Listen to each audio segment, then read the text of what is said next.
చేసుకొని మన ఏప్రిల్ 6 తోటి 44 వసంతాలు పూర్తి చేసుకున్నది. ఇలా దేశంలోనే కాదు ప్రపంచం మొత్తం కూడా అతిపెద్ద పార్టీ ఏదైతే ఉందో అని చెప్తే అది భారతీయ జనతా పార్టీ అని చెప్పవచ్చు. దానికి రికార్డు కూడా సృష్టించింది భారతీయ జనతా పార్టీ. ఇలా ప్రపంచంలోనే అతిపెద్ద రాజకీయ పార్టీగా భారతీయ జనతా పార్టీగా సృష్టించింది. కేవలం మన సిద్ధాంతం ఒకటే, ఫస్ట్ దేశం తర్వాత పార్టీ చివరిగా వ్యక్తి అనే ఏదైతే సిద్ధాంతానికి మన బీజం వేశారో, ఎవరైతే శ్యామ్ ప్రసాద్ ముఖర్జీ, పండిత్ దీన్ దయాళ్ గారు బీజం వేశారో, ఇలా ఇద్దరు వ్యక్తులు మహానుభావులు అటల్ బిహారీ వాజ్పేయి గారు కావచ్చు, ఎల్కే అద్వానీ లాంటి మహానుభావులు వాళ్ళు చేసినటువంటి త్యాగాల ఫలితమే ఈరోజు అనేక మంది కార్యకర్తల కృషి యొక్క ఫలితంగా ఈరోజు దేశంలోనే ప్రపంచంలోనే అత్యధికమైనటువంటి గొప్ప స్థానంలో పార్టీ నిల్చోవడం జరిగింది. అంతగాను మన ప్రియతమ ప్రధాని నరేంద్ర మోడీ గారు ఇలా భారతీయ జనతా పార్టీకి వినలేని దేశం మొత్తం కూడా ఇలా దేశంలో హఠక్ నుంచి కటక్ వరకు, కాశ్మీర్ నుంచి కన్యాకుమారి వరకు ఏ మూల నుంచి ఏ మూలకినా కూడా భారతీయ జనతా పార్టీ వైపు యువత కానీ, మహిళలు కానీ, రైతాంగం కానీ అనేక సామాజిక వర్గాలు కూడా బీజేపీ జెండా, కాషాయ జెండా పట్టుకున్న ప్రతి కార్యకర్తకి నేనున్నాననే భరోసా కల్పించడం. నెక్స్ట్ థింగ్, రేపు రాబోయే పంచాయతీ ఎలక్షన్స్ లో మీ అందరిలో ఎవరైనా ఆశావాహులు ఉంటే ఇప్పుడే మన మల్లేష్ గారికి పేర్లిస్తే నాకు తోచిన రకంగా నాకు చేతనైనంత సహాయం కానీ, లేకపోతే నా తోడ్పాటు కానీ, నా ప్రోత్సాహం కానీ ఖచ్చితంగా ఉంటుంది. పంచాయతీ ఎలక్షన్స్ గెలందే, పంచాయతీలు మన చేతుల్లో ఉండందే మనము ఎమ్మెల్యే ఎలక్షన్స్కి, ఎంపీ ఎలక్షన్స్కి వెళ్తాం అనేది కరెక్ట్ కాదు. మెయిన్ పంచాయతీ ఎలక్షన్స్ మీద ఫోకస్ చేద్దాం. జూన్లో వస్తున్నాయి. ఆ తర్వాత మున్సిపల్ ఎలక్షన్స్ ఎదురుకి చూద్దాం.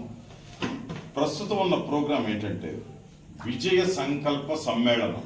రేపొద్దున మానుకోటలో భారీ ఎత్తున దాదాపుగా 5,000 మంది బూత్ ప్రెసిడెంట్లు, ఆ పై స్థాయి వారు మొత్తం ప్రతి మండలం నుంచి, ప్రతి కాన్స్టిట్యున్సీ నుంచి, అంటే టోటల్ ఎంపీ కాన్స్టిట్యున్సీలో ఉన్న 7 అసెంబ్లీ నియోజకవర్గాల నుంచి ప్రతి వాళ్ళు వస్తున్నారు. దాదాపుగా 5,000 మంది.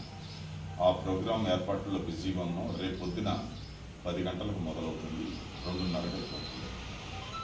సో దాని గురించి ఇక్కడ ఉన్న బూత్ ప్రెసిడెంట్లు, ఆ పై స్థాయి వారు మొత్తం ఒక్కళ్ళ కూడా మిస్ కాకుండా దయచేసి వచ్చి సభను విజయవంతం చేయాలని చెప్పి చేతులు జోడించి, మీకు ఏ పనైనా ఉంటే దయచేసి ఈ రోజు చూసుకోండి. రేపు మాత్రం దయచేసి ఆ పని ఉంది, ఈ పని ఉంది అని ఇటువంటి ఎక్స్క్యూజెస్ లేకుండా అటెండ్ అవ్వండి. అది ఫస్ట్ థింగ్. సెకండ్ థింగ్, రేపు వచ్చే పార్లమెంటరీ ఎలక్షన్స్కి ఎలా ప్రిపేర్ అవ్వాలి ఏంటి అనేది రేపు ఈ విజయ సంకల్ప సమ్మేళనంలో దిశానిర్దేశం చేస్తారు. మనకి పాటిల్ గారు వస్తున్నారు, అభయ్ పాటిల్ గారు వస్తున్నారు, తెలంగాణ మొత్తానికి ఎలక్షన్స్ ఇన్ఛార్జ్. సో వారు దిశానిర్దేశం చేస్తారు, ఏం చేయాలి, ఎలా చేయాలని. చివరిగా ఒక 2 మాటలు. ఈరోజు వైవీరావు వచ్చాడు, సురేందర్ వచ్చాడు, లేకపోతే మన మల్లేశం వచ్చాడు. మ్యాక్సిమం 2 ఏళ్ళు ఉంటాం, 3 ఏళ్ళు ఉంటాం. తర్వాత ఇంకొకళ్ళు వస్తారు. బీజేపీ అనేది ఒక వ్యక్తి మీద ఆధారపడి బతికే పార్టీ కాదు. ఇదేదో గాంధీ కుటుంబంలానో, ఇంకోళ్ళ కుటుంబంలానో వంశవృక్షాలు, లేకపోతే నేను నా కొడుకు ఎమ్మెల్యే కావాలి, ఇటువంటివి ఉండవు. దయచేసి కార్యకర్తలు మొత్తం ఇదొకటి గుర్తుంచుకోండి. కష్టపడే ప్రతి వాళ్ళని నేను గుర్తిస్తాను. ఈ మధ్య 15 మంది మండల ప్రెసిడెంట్లు మార్చారు. తొర్రూరులో ఒక చెప్పులు కుట్టుకుని అతనికి ఈ రోజుకి చెప్పులు కుట్టుకుంటాడు. అతనికి మండల ప్రెసిడెంట్ ఇచ్చారు. తొర్రూరు టౌన్ గార్లలో షేవింగ్ చేస్తాడు బార్బర్, విధమైన హార్డ్ వర్కర్, అతనికి మండల ప్రెసిడెంట్గా స్థానం కల్పించారు. ఇటువంటిది ఛాయమ్మే ప్రధాని గారు ఛాయమ్మే ఆయన ప్రధాని అవటం కానీ ఇటువంటివి జరగటం కానీ ఓన్లీ భారతీయ జనతా పార్టీ తప్ప ఇంకెక్కడా జరగదు.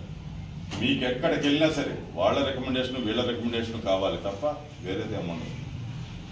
అలాగే ఇంకొకటి, ఇప్పుడు మన సెంట్రల్ గవర్నమెంట్ నుంచి చాలా స్కీమ్స్ వస్తున్నాయి.